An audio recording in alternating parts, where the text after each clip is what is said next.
Alright, making a snap gun. Thicker coat hanger, cut it.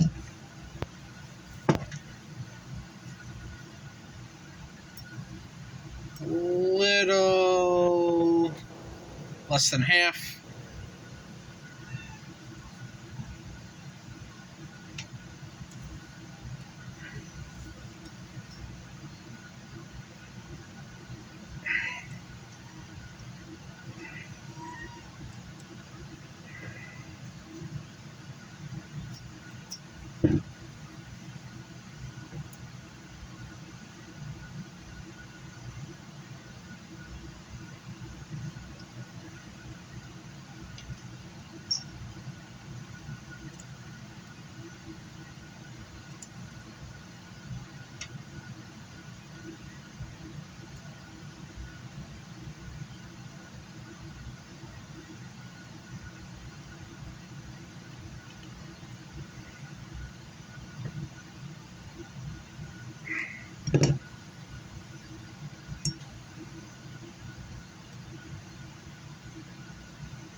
There you go.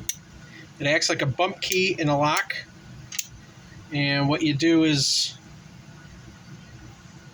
when you're sticking it into a key, I'm going to quickly grind a little bit and flatten these two sides so it can stick in keyways out easier. But that's it. Under a minute.